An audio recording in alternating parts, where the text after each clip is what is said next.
Assalamu alaikum. Welcome to digital communication course. I hope you have enjoyed your Eid holidays. I didn't upload any lecture during the Eid holidays, so that you can grasp the content that we have already studied before, and you can also attempt your assignments that we have uploaded previously. So now let's get back to the topic where we left from the last lecture. We actually talked about Emery FSK last time, Emery FSK,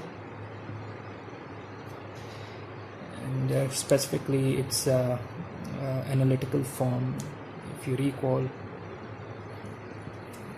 we expressed the mth modulated FSK term as under root 2ES divided by TS real of e raised to power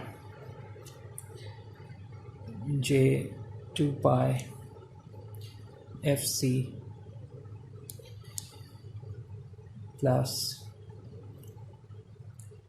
m minus 1 delta F times T, right? So we basically embed the information index M in the frequency of the carrier, right? The central frequency is FC, and as you vary the value of M, this FC will drift from its central point, right? Where M is 1, 2 till the number of available signals, right?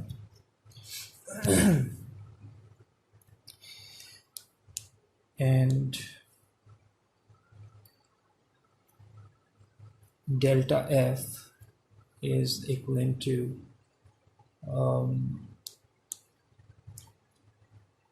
the difference between the two neighbor frequencies, right?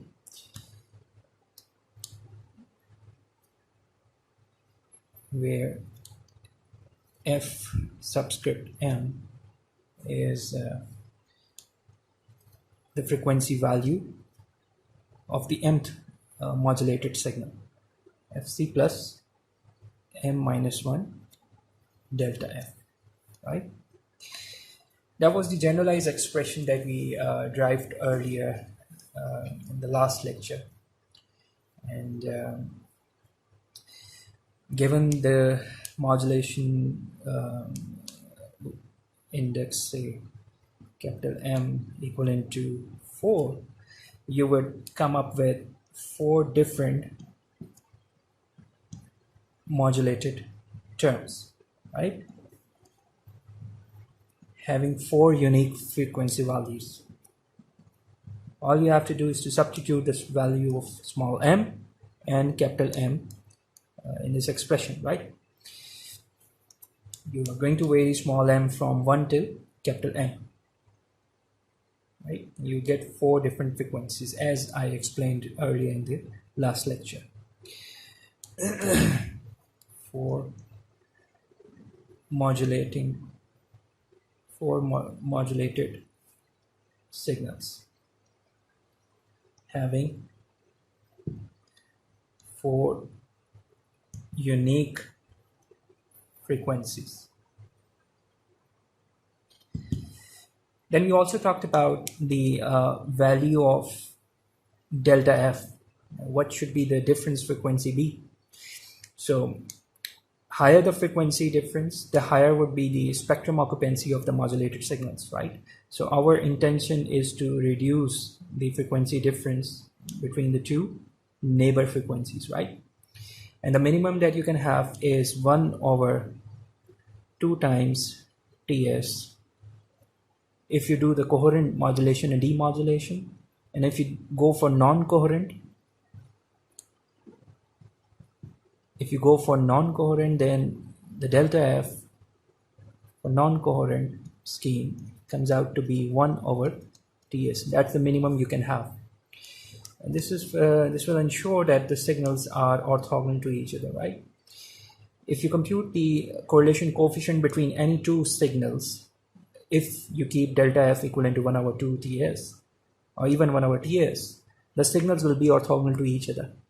That you can verify in your free time. Express all these signals expressions, right? And if you substitute delta f equivalent to 1/2 Ts, all those signals will be orthogonal to each other. The correlation coefficient will be 0. And usually we use orthogonal signals for modulation, right? The next topic that we started after this modulation scheme was probability of error using the union bound.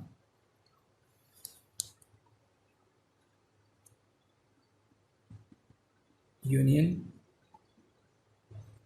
bounds, you may call it upper bound on probability of error.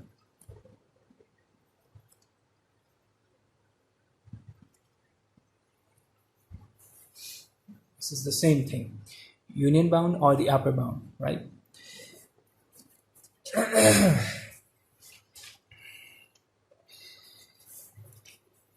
The generalized expression for the probability of error using union bound came out to be probability of error less than and equivalent to 1/m summation k varying from 1 till capital M. Another summation where j varies from 1 till capital M, and j can't be equivalent to k multiplied by q function d kj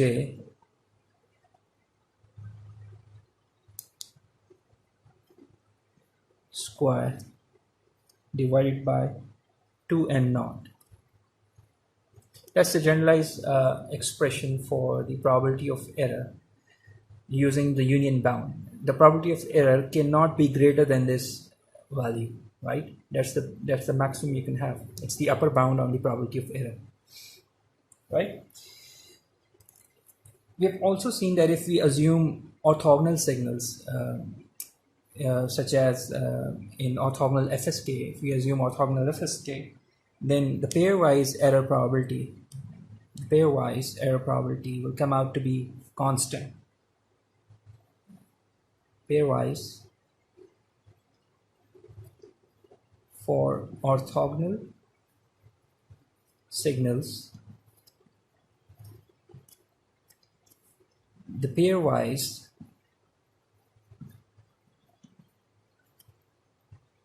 error probability, that is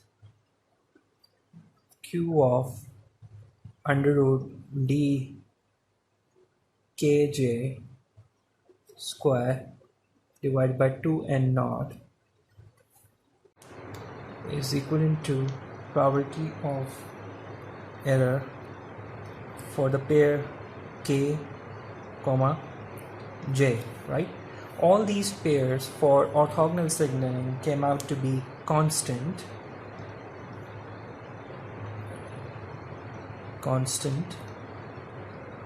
with the expression equivalent to q of under root es divided by n naught, right? Now this is true for all orthogonal signaling pairs, right? So given that our probability of error expression for orthogonal signaling, to substituting this in that expression, we further reduced our probability of error, and we end up getting the probability of error expression in reduced form as m-1 q of under root es over n naught, right? So if you are required to find out the probability of error for, say, 8 array FSK, orthogonal FSK, then all you have to do is to substitute 8 here against the capital M, and of course you would be requiring the value of ES over N naught, that is the SNR. Against certain signal to noise ratio, you would be computing probability of error, right? This is what we did last time, and today we are going to solve different examples using the union bound. You see, all we care is the distances, Euclidean distances in the expression. We need to know the Euclidean distance values from the constellation diagram. So first we need to translate our problem onto the constellation diagram, and we should be able to see the distances between the constellation points. All you have to find out then is the separation distance between those constellation points, and substitute those values there in this expression, right? So I'll tell you shortly how we can go about it using simple examples. We are going to solve 2 examples today, right? And then I will conclude this topic and we'll move towards the next topic. All right, now let's do a few examples starting from a very simple one in which we consider QPSK, quadrature phase shift gain, which is equivalent to 4 array phase shift gain, right? In short, we call it quadrature phase shift gain in the literature, and we are going to find out the probability of error for quadrature phase shift gain using union bound. We are going to approximate it using union bound. If you recall, we have already calculated the probability of error for this kind of a modulation scheme in which we have 4 signaling points, and we have computed the result. But here again we are going to do the same but using the union bound, right? And you'll see how easily we can derive the error probability using the union bound for this kind of a modulation scheme. So consider this QPSK Fourier modulation scheme in which we have 4 signal points expressed onto the constellation diagram using the 2 basis functions phi1 and phi2. The 4 points that we have are, say, this one, that one, 3rd point here, and there. We have, say, 4 different points for the constellation, right? You may call it S1, S2, S3, and S4. The norms of their energies are under root ES each. All signals are equally likely and equal energy, right? Assume the signals are equally likely and equal energy.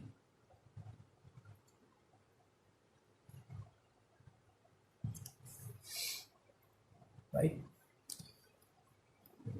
Equally likely and equal energy.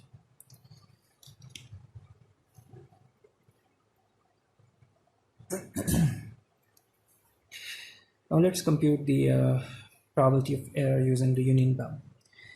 If you recall, the probability of error expression, the basic probability of error expression is equivalent to summation I equivalent to 1 till capital M probability of error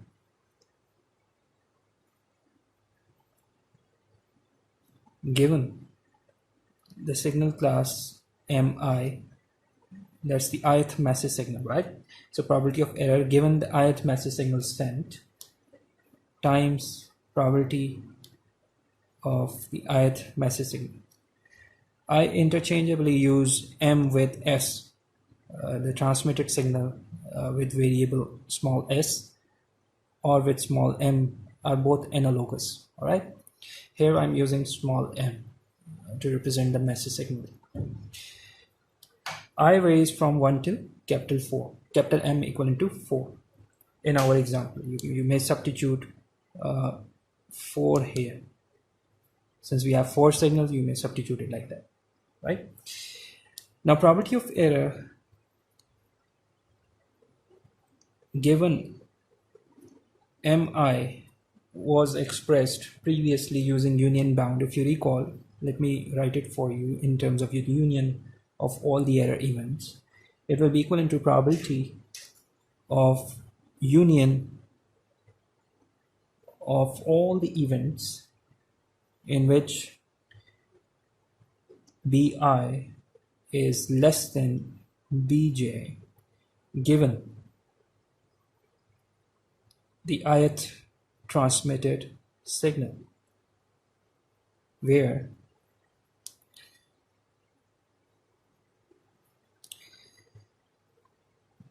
bi is equivalent to n naught by 2 natural log of probability of mi,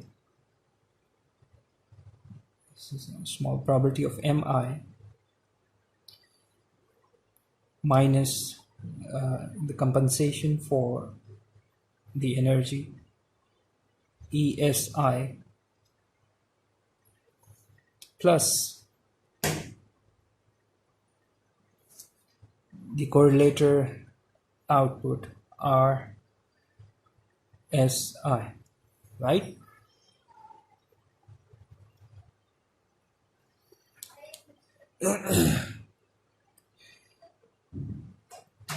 I guess this we called as A case or AI, right? I guess this variable AI was used to express these two terms, right? Now coming back to this, this probability of error, this was further expressed using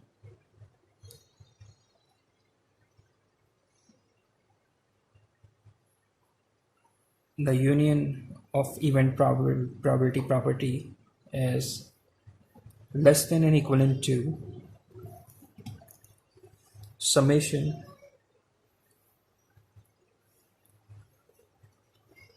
j equivalent to 1 till capital M and j not equivalent to I probability of I comma j, and we call it pairwise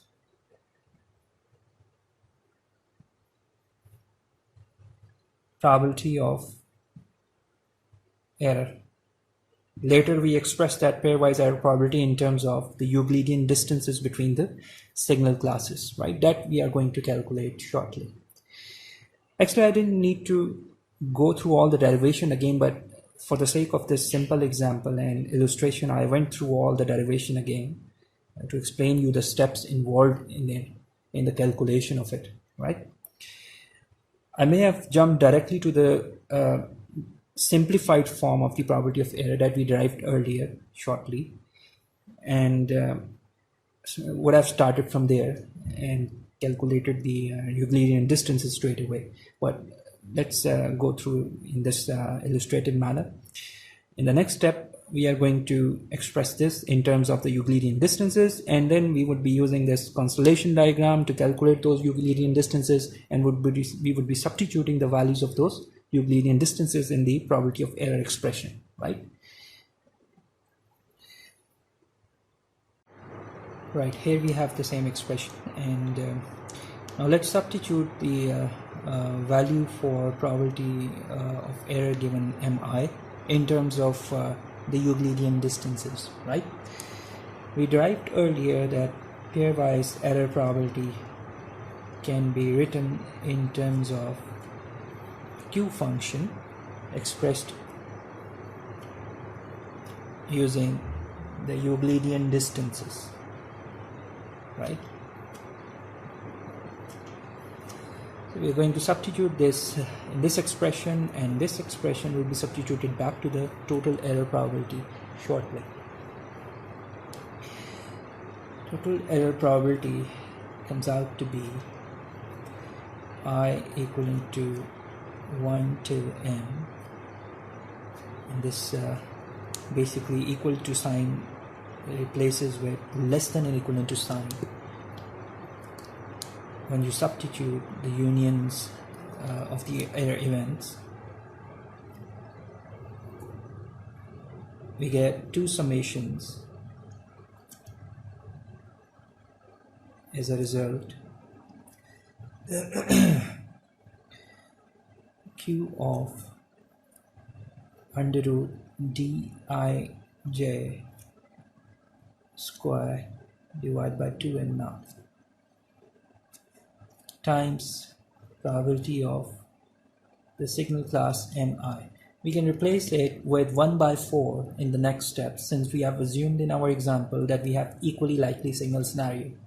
So we can substitute 1 over 4 instead of probability of mi there, right? So next we are going to expand for m equivalent to 4 in our example. Since we have QPSK, we have capital M equivalent to 4 in our scenario. So this summation will expand till capital M equivalent to 4, right? So when you substitute capital M equivalent to 4 there and expand these summation, you would be required to find out so many Q functions, right? Since I and J are going to vary, you would end up getting so many Q function calculations, right? Let's see from the constellation diagram. What are these DIJs? We had 4 signals in the constellation diagram. This is S1, S2, S3, and S4. All of them are equal energy signals, right? The distance from the origin is equivalent to under root ES. And they are same, right? The signals have equal energies and they are equally likely as well. Now what is D12? D12 is the Euclidean distance between the signal class 1 and 2. That's the distance D12, right? And if I ask you what's D13, it's the distance between the signal class 1 and 3. And if you want to find out the distance between 3 and 4, this would be represented there onto the constellation diagram as D34 or D43, right? We can solve for these distances since we know the distance from the origin as under root ES. So we can easily compute for these distances D34, 43, 12, 21, D23, 32, D14 and 41. And similarly D42 and D24, D31 and D13. All these distances would be required to be included there in the Q function as we expand these two summations, right? So let's see how many such distances are there and what are the values of those distances. From this constellation diagram, we can see here that D12 would be equivalent to D21, and that would be equivalent to under root 2 times ES. Using simple Pythagoras theorem, we can compute this distance, right? And that would be equivalent to 2 times under root ES. This would be also equivalent to D34 and D43 and D23 equivalent to the 32 equivalent to D14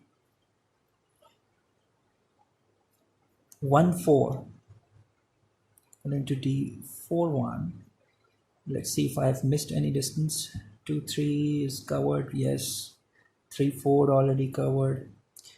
2, 1 covered, and 1, 4 already covered. So we have how many distances equivalent to under 2AS? That's 1, 2, 3, 4, 5, 6, 7, 8.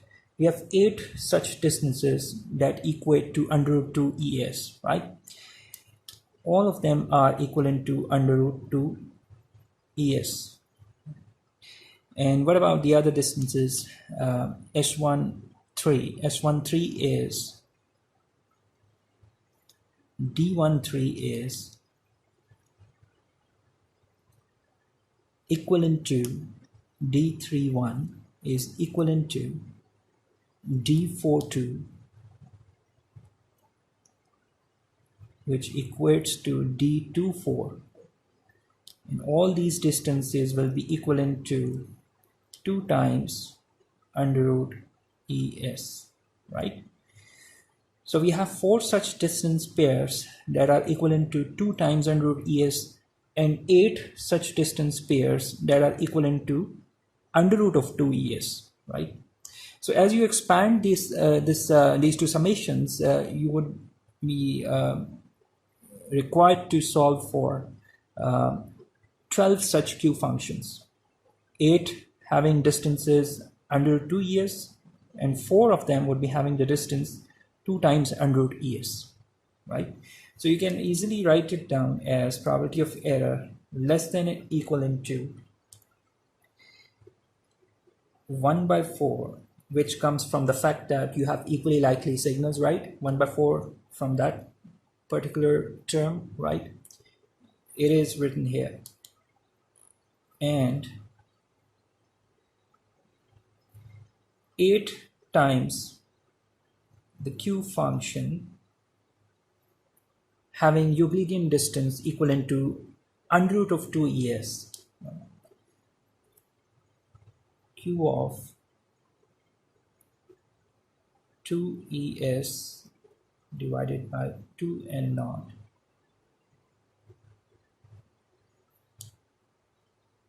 plus 4 times the Q function having distance equivalent to 2 times under root ES. If you place it inside the under root, you have to take the square of the constant 2. It becomes 4 times ES divided by 2 N naught. Right, so that's the probability of error obtained out of this inspection. That's about it. All you have to do is to simplify this expression further. Right? And in the next step, we can easily do it.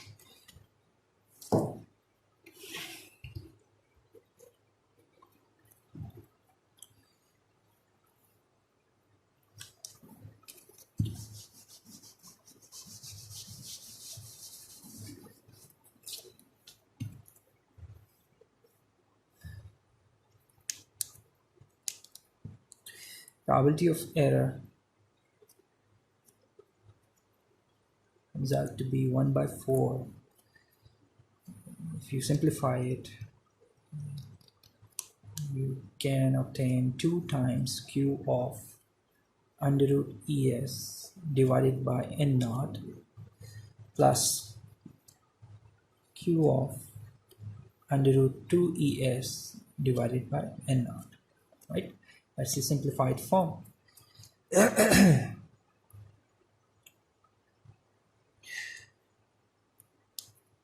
you express ES in terms of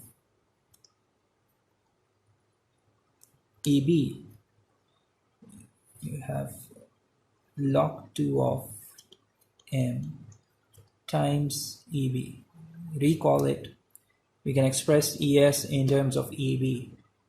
Here we have capital M equivalent to 4. For M equivalent to 4, ES will become equivalent to 2 times EB. Right? So probability of error in terms of EB over N naught can be written as 2 EB divided by N naught plus Q of under root 4 EB divided by n naught, right? Now, if you further want to simplify it, you can remove this expression. You can ignore it. How? Since if you observe this argument of q function and compare it with this one, this term will be very small, since the numerator is twice compared to that of this term, right? And whenever you have a very high argument of the q function, the probability of error will come out to be very small. So you can ignore this term by saying that it will approach to 0 for most of the scenarios in which EB or N naught are practical. This term will be approximately 0, and you can approximate probability of error as less than or equivalent to 2 times q of under root 2 EB divided by N naught, right?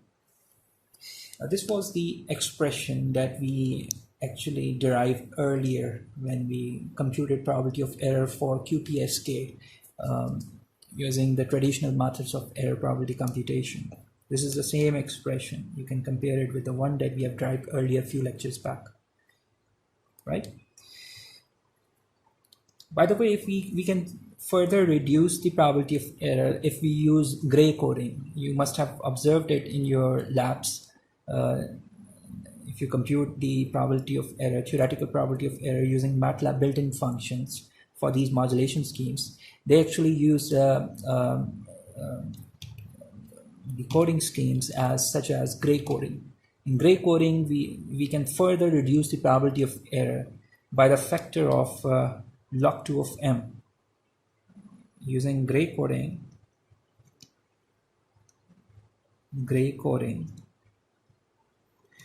we can further reduce the probability of error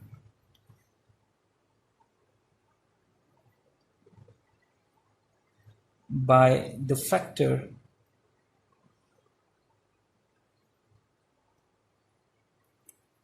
of log 2 of m. That's the rule of thumb. Let me tell you how. For it, you have to consider the constellation diagram again.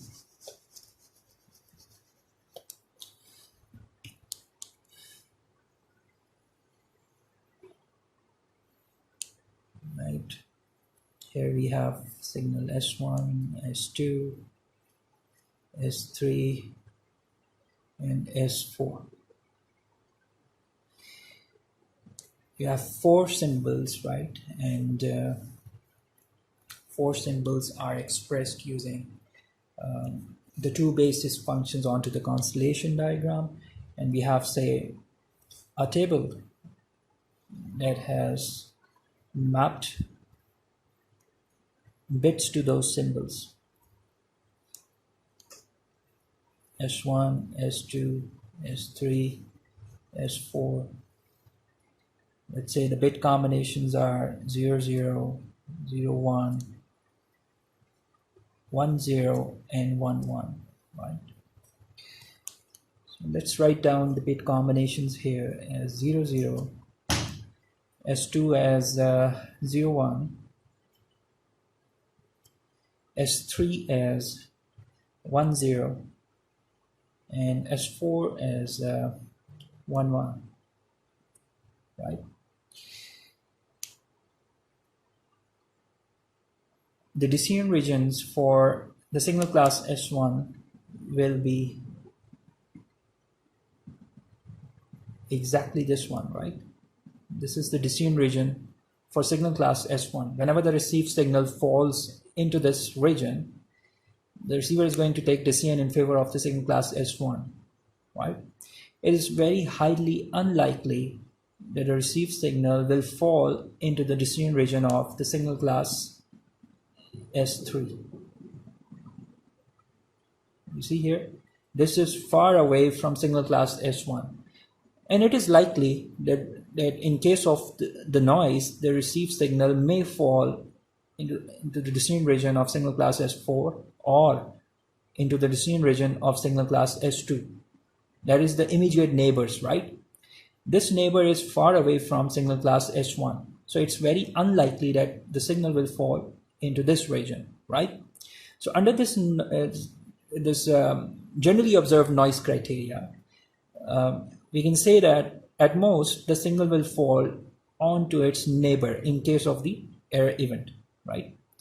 Now, if you observe the coding that we have done here, bit to symbol coding, if the signal falls into this region and we take the decision in case of the error, we would be taking the decision in the favor of signal class S4, and in fact we would be making 2 bits in error. You see, we have sent 00 from the transmitter end, but we would be taking the decision in signal class S4, and we would be assuming as if the 2 other bits 1 1 were sent. So the bits in error are basically 2, right? And the symbol in error is actually 1. We made 1 symbol in error, but in fact we made 2 bits in error as a result. So number of bits in error are 2 and number of symbols in error are 1, right? Instead, if we change the coding, now let me change the coding and we call it gray coding, in which we assign signal S1 as 00, fine, signal S4 as 10, right, signal S3 as 11, and signal S2 as 01. You see, the neighbors would then be differ in terms of bits to at most 1 bit. If you just write down the bits now, S2 will be 01 and S3 will be 11 under the gray coding scheme, right? Now if you're going to make a symbol error, then at most you would be losing 1 bit in error. Unlike the previous scenario in which we were actually losing 2 bits when we were making a decision in favor of the signal class S4. If you recall, we had 1 1 there, and the bits in which we differ from signal class S1 and S4 are basically 2, right? But here we have single bit error difference between the 2 signal classes. The immediate neighbors have single bit difference. You can see here with the gray coding. The difference between the bits from signal class S4 to S3 is again 1 bit. S3 and S2 again 1 bit, right? So with gray coding we ensure that the neighbors have a single bit difference in between them, right? So because we assume that at most we may fall onto the neighbors when there's a severe noise scenario, right? But it's highly unlikely that we fall onto the very far away neighbor, right? Such as this one, S3 is far away from S1. It's highly unlikely that the received signal falls into this decision region, right? And it's likely that the received signal may fall onto these 2 regions, and it will result in a single bit error as a result, right? So with gray coding we reduce the possible number of bits in error, and that's why we may reduce further this probability of error, and we may write it as 2 divided by log 2 of m, where m was 4 in our example, q of under root 2 EB divided by n naught, which would be equivalent to q of under root 2 EB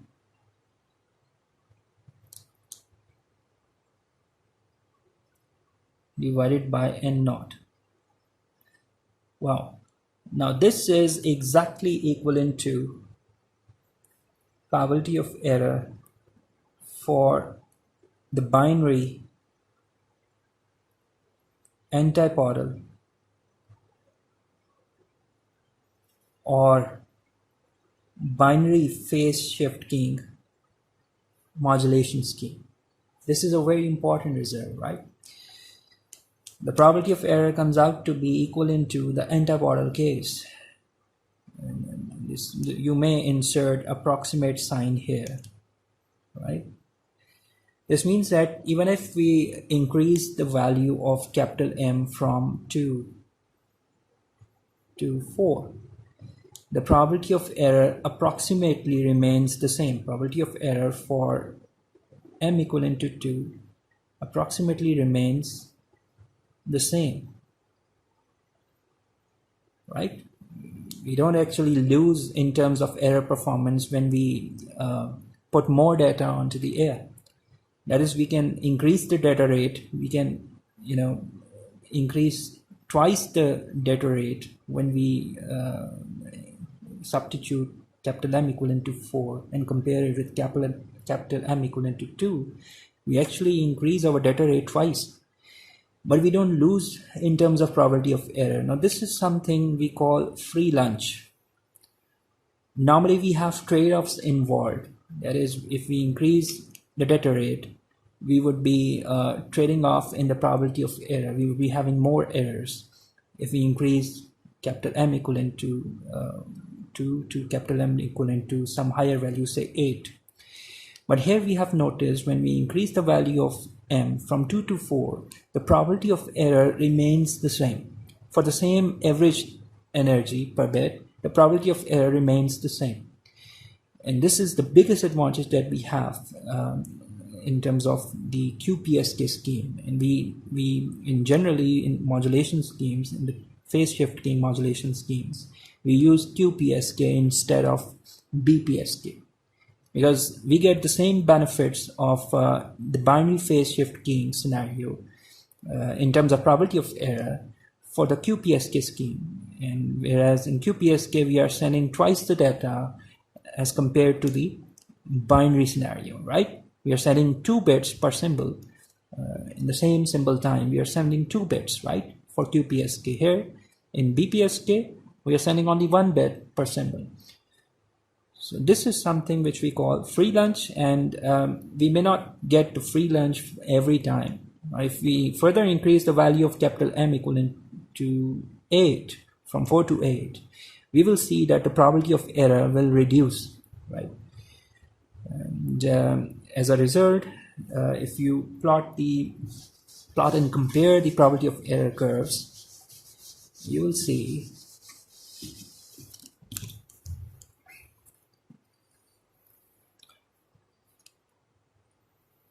different waterfall-like curves, and the two curves for M equivalent to 2 and M equivalent to 4 are almost going to overlap with each other as you increase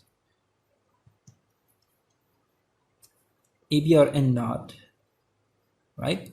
On the x-axis, the two curves will be waterfall-like curves, but they will approximately overlap with each other.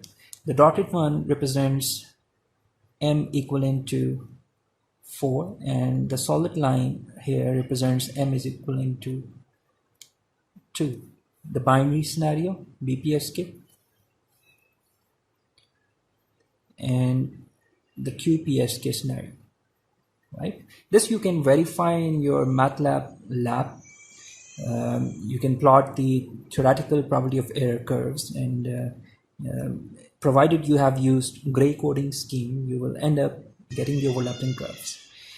And for M equivalent to 8, for example, if you increase the value of M, this becomes 8 PSK, 8 PSK. You may get waterfall-like curve like that. There would be a 3 dB difference, performance difference of 3 dB at least. You can verify it theoretically as well as from MATLAB practical results, right?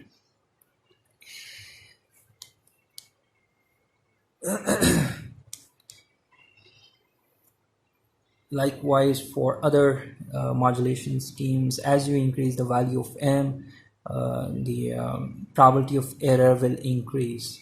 And this is the only case when you have the same probability of error and you don't lose in terms of probability of error when you increase your data rate twice. That is from BPSK to QPSK. So we would prefer going for QPSK as our preferred scheme of modulation when capital M is kept low, right? So let's go for the next example. Right, in example 2 we have another constellation diagram in which again we have two basis functions and 8 different signals. We have say S1 here, S2 there, S3 here, S4 here, S5 here, S6, S7 and S8. So we have 8 signals, 8 different signals having different energies. Some of them are having different energies, some of them are having same energies, but they are equally likely, right?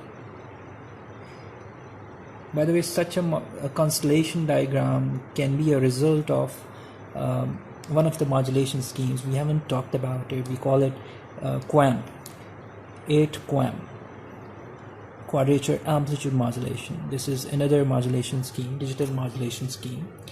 We haven't studied it, but this constellation diagram is a result out of such a modulation scheme. Here we modulate the signal in phase as well as in the amplitude. So it's the combination of PSK and amplitude modulation. We call it QAM, right?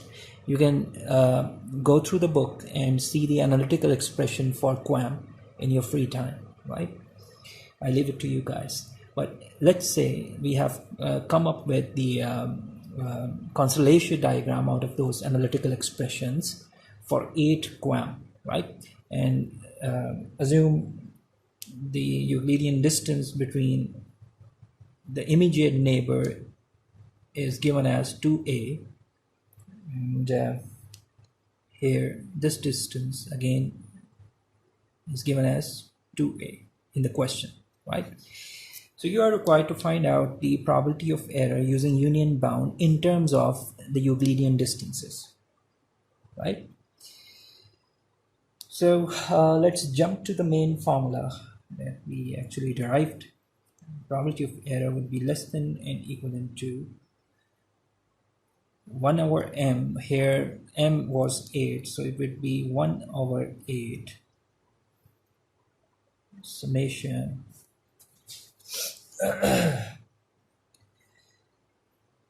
I equivalent to 1 to 8, k equivalent to 1 to 8, and k can't be equivalent to I. You see, I have used two variables interchangeably. Sometimes I use j here, sometimes I use k.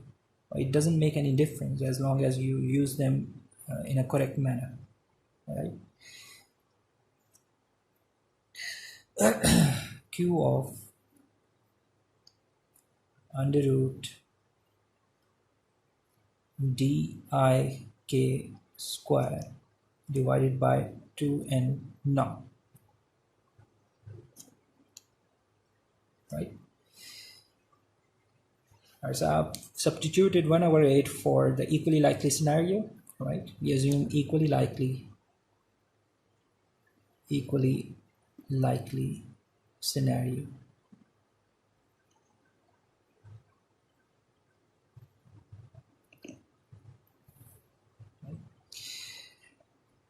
Now again we need to compute the pairwise distances, pairwise Euclidean distances under this scenario.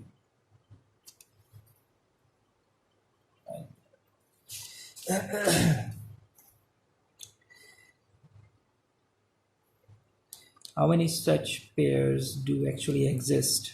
You have 8 signals, you have so many pairs. Let me write down the pairs starting from the immediate ones: S12, S18, S27, S72, similarly S23, S32, S34, S43, and so on and so forth. There would be so many such pairs. There would be a distance equivalent to 2 times A. So let's first write down the pairs that have distance that comes out to be equivalent to 2a. Let me just give me a minute to write it for you. D12, D18, D21, D81, D23,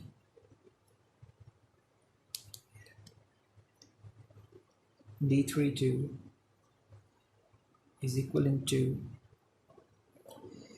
D27,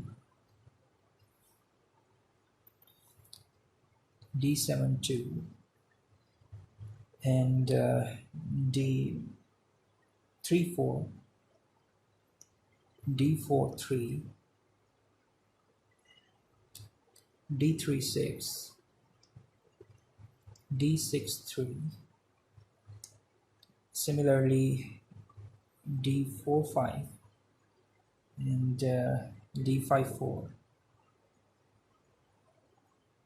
D56, D65, D67, and D76, D78, D87. All of them are equivalent to the distance 2 times a. These are the immediate neighbor pairs, right? Likewise, we would go for other distances, right? We can compute them, and if I do it here on another board,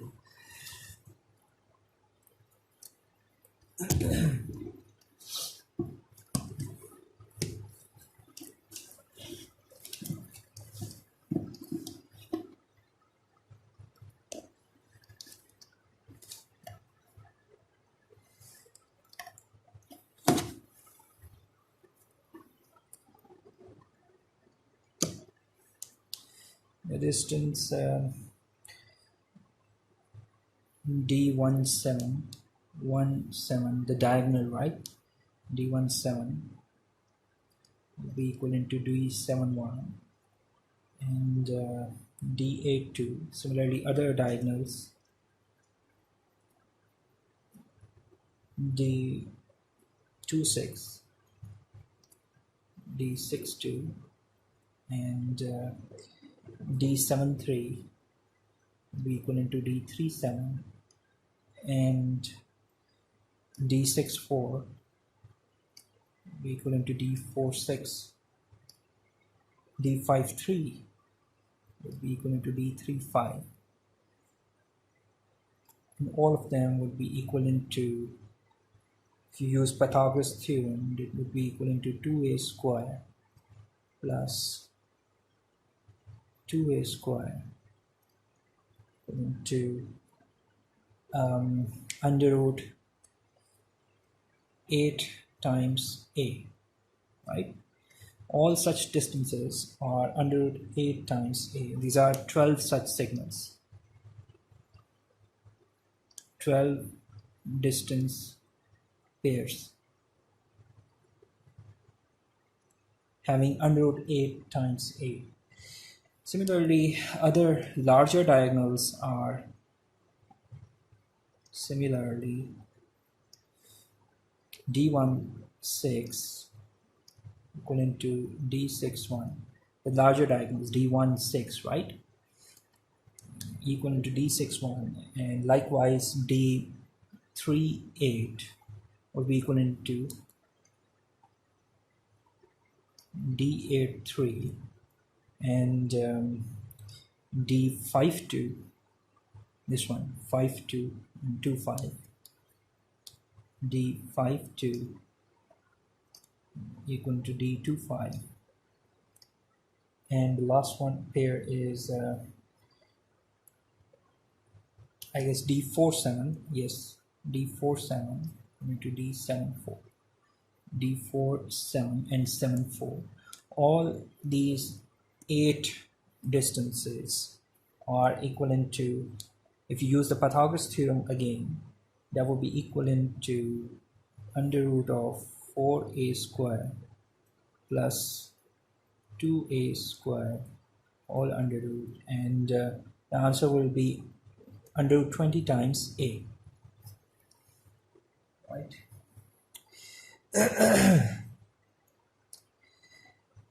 And finally, we can also compute the largest diagonal distance, d15, d51, and similarly d48 and d84, the last four distances that are lastly d14 equivalent to d41, actually d15 equivalent to d51, which is equivalent to d48 and d84. Again, if you use Pythagoras theorem, the answer will come out to be under root 40 times a. Right, so now we have 12 distances of this much value, 8 distances of under root 20 times a, 4 distances of 40 times a, under root 40 times a, and how many of these distances? 20 such distances of 2 times a value, right? So if we expand this summation for a ternary equation, we end up getting 20 plus 12 plus 8 plus 4. So many Q functions, right? And you have to combine them together to get the simplified form. In the next step, we are going to write it down in a simplified form.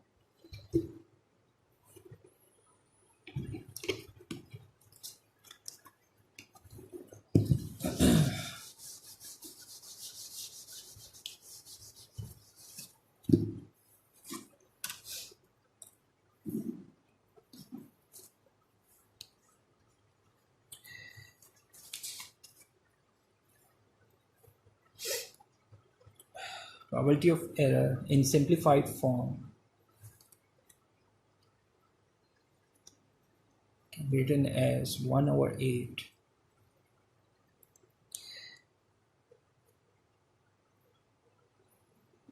4. Let's first write down the first one. 20 such distances having q of under root 4a square divided by 2n naught,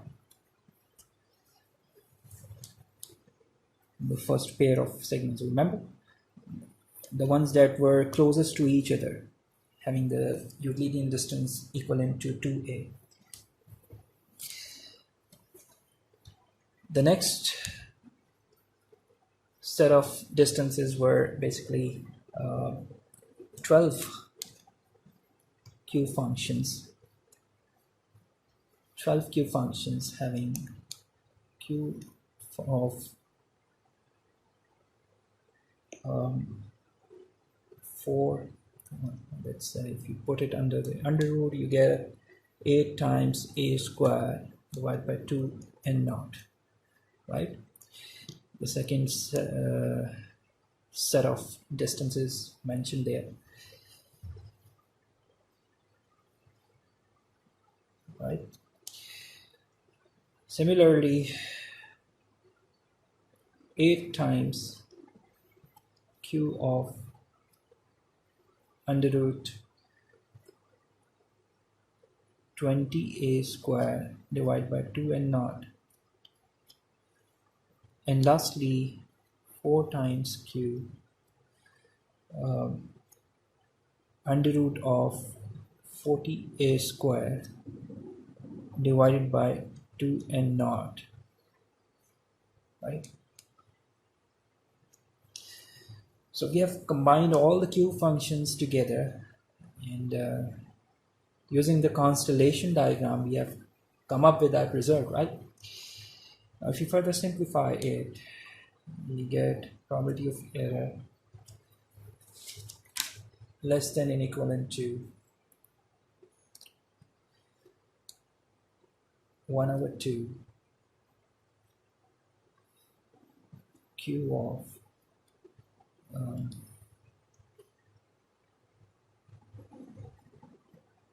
basically this is 5 by 2. It's not 1 over 2.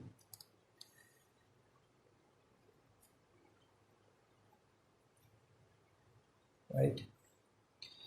Q of under root 2a square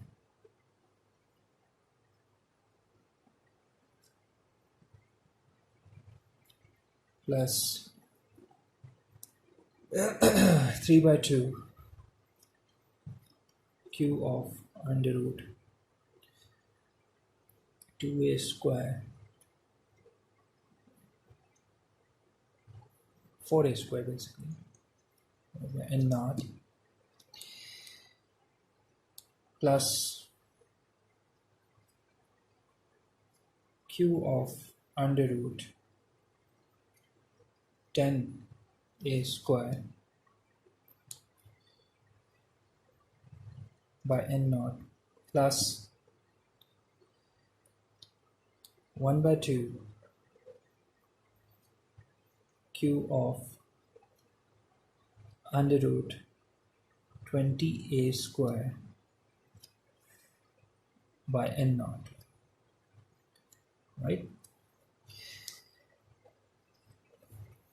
Again, you can use the same approximation as we did in the previous example.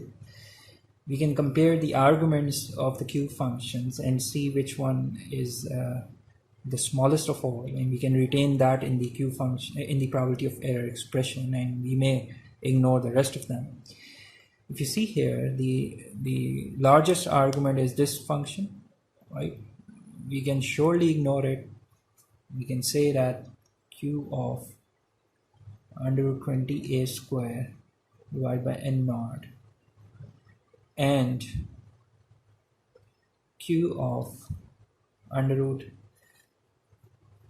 10 a square by n naught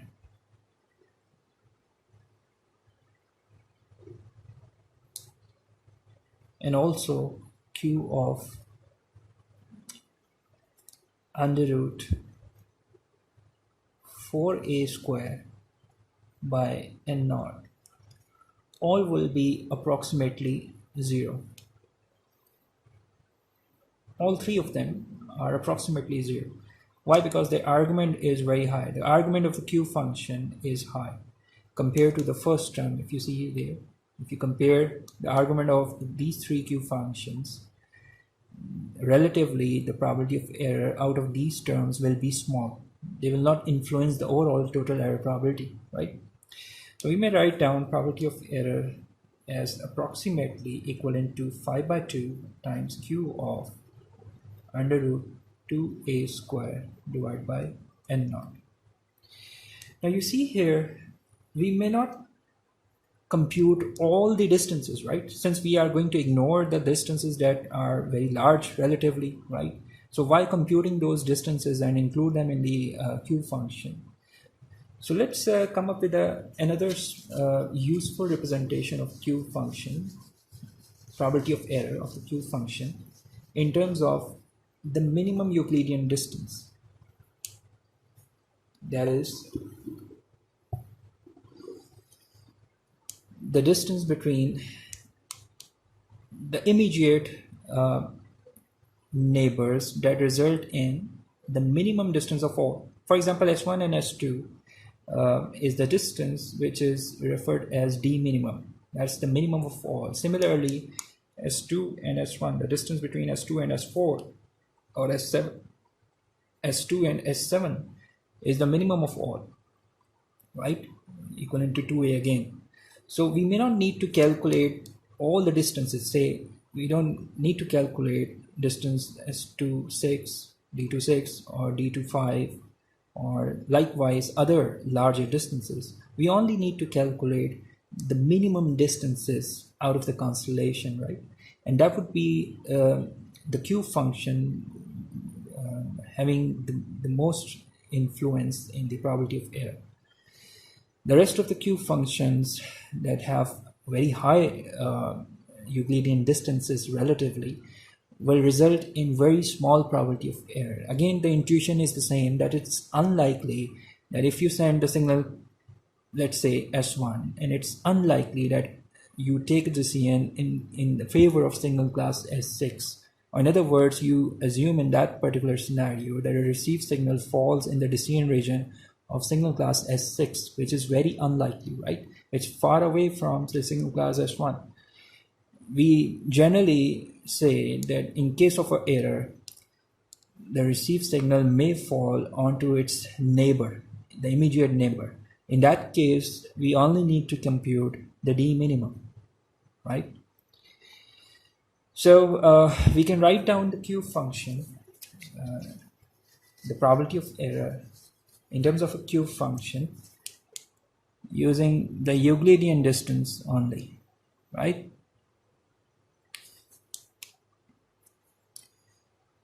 Well, let me just write down over again. The probability of error will be approximately equivalent to, in this particular example, we have 20 such distances. 1/8 comes from the equally likely, and 20 such distances that are in fact at D minimum, right? And this will give you the result that we just actually computed.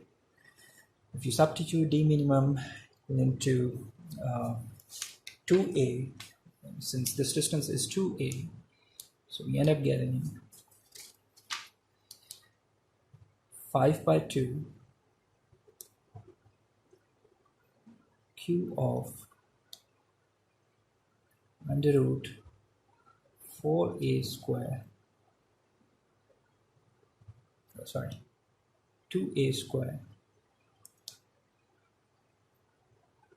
divided by n naught, right? So if you substitute 2a here, you end up getting 2a squared divided by n naught. So the point is, if you have a very complex constellation diagram, such as in this example number 2, we had 8 signaling points, and most of them were having different energies, and we had to solve and apply Pythagoras theorem almost in every step, and had to identify all the distances, right? So instead, we only identify the Euclidean distances that has the smallest value, right? We call it D minimum. So instead of going for all of the distances, only identify the distances that have the smallest values and substitute it there in the union bound formula. Use the approximation sign. That will be generally true for larger constellation diagrams, such as this one. For M greater than or equivalent to, say, 8, this will be generally true, right? So if you ever found such a complex constellation diagram in which you have so many signals, and you would be required to find out the Euclidean distances out of that complex constellation diagram, you can only go for the D minimum calculation, so that you can easily compute the probability of error in just few steps, right? All right, I'll upload the assignment, in which you will find out similar such practice examples and questions to solve. And you need to turn that assignment next week, inshallah. We can also have queries during the interactive session for this union bound. And next we are going to move towards a new topic called pulse shaping in the next lecture. Right? Thank you very much.